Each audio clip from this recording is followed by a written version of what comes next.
Good morning friends, I hope आप सब बहुत अच्छे से होंगे। दैनिक रोजगार समाचार डेली करंट अफेयर्स के इस सेशन में आप सबका एक बार फिर से हार्दिक स्वागत, खैर मकदम, मोस्ट वेलकम।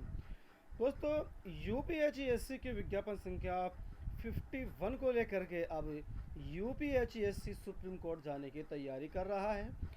तो असली मुद्दा क्या है, इस वीडियो के अंदर इस मुद्दे पर बात करने जा रहे हैं। आपको बताते चलें कि यूपीएचईएससी की विज्ञापन संख्या 51 में बीएड असिस्टेंट प्रोफेसर को लेकर के कुछ अभ्यर्थी हाई कोर्ट गए थे। उसमें मामला ये था कि एनसीटीई के नियमों को आधार बनाकर बीएड में जो कि मिनिमम योग्यता है उसी को लेकर के अभ्यर्थी हाई कोर्ट गए थे और हाई कोर्ट से फैसला आया कि यूपीएचईएससी बीएड में भर्ती के जो नियम हैं वो एनसीटीए के नियमों को फॉलो करे, लेकिन यूपीएचईएससी यूजीसी यानी कि यूनिवर्सिटी ग्रांट्स कमीशन के नियम को फॉलो करता है। अब फैसला एनसीटीई की तरफ दिया गया है कि आप जो एनसीटीई की योग्यता निर्धारित की गई है उसको फॉलो कीजिएगा। तो अब सुप्रीम कोर्ट जाने की तैयारी में है यूपीएचईएससी।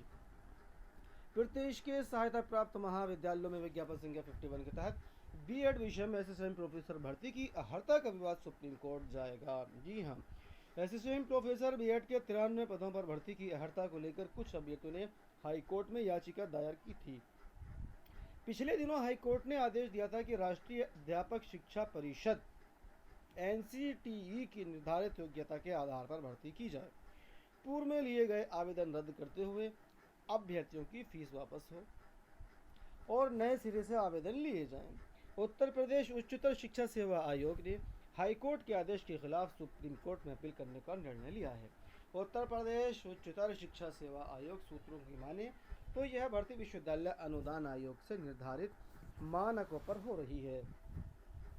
तो दोस्तों, आपको बताते चलें कि अगर ये मामला सुप्रीम कोर्ट गया तो इस परीक्षा का लंबा अवधि के लिए खींचा जाना तय हो सकता है, या फिर ये हो सकता है कि बीएड विषय को छोड़ करके बाकी सब्जेक्ट की जो परीक्षा है वो यूपीएचईएससी करा ले। बहरहाल परीक्षा कभी भी हो, जो कि संभवतः जुलाई में होने की उम्मीद है। यूपीएचईएससी विज्ञापन संख्या 51 की परीक्षा उम्मीद बता रहे हैं, ये कोई कंफर्म नहीं है। आप अपनी तैयारी जारी रखिएगा। और चुनाव के बाद होगी समूह ग के पदों पर भर्ती, तो पीईटी 2022 को मिलेगा मौका। तो ये टेट नहीं है, ये पीईटी है। पीईटी 2022 वालों को मिलेगा मौका। आयोग भर्ती प्रस्तावों को करा रहा है ठीक। जी हाँ, सुप्रीम यूपी में समूह ग के पदों पर सरकारी नौकरी के इंतजार में बैठे युवाओं के लिए अच्छी खबर है। यूपी SSSC निकाय चुनाव के बाद भर्तियों का विज्ञापन निकालने की प्रक्रिया शुरू करने जा रहा है।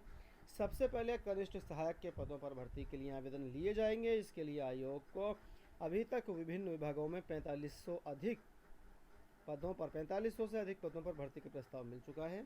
इस संख्या में अभी और बढ़ोतरी होने की संभावना है। तो दोस्तों, अगर आप समूह ग की भर्ती की तैयारी कर रहे हैं तो आपके लिए एक बड़ी अच्छी खुशखबरी है कि UPSSC इसी मई के महीने में बहुत सारे विज्ञापन जो है वो जारी कर देगा। तो दोस्तों, इस वीडियो में इतना ही। वीडियो अच्छी लगे तो लाइक कीजिएगा, शेयर कीजिएगा, साथ ही साथ इसी तरह की दूसरी अपडेट्स पाने के लिए चैनल को सब्सक्राइब करना ना भूलिएगा। Thank you.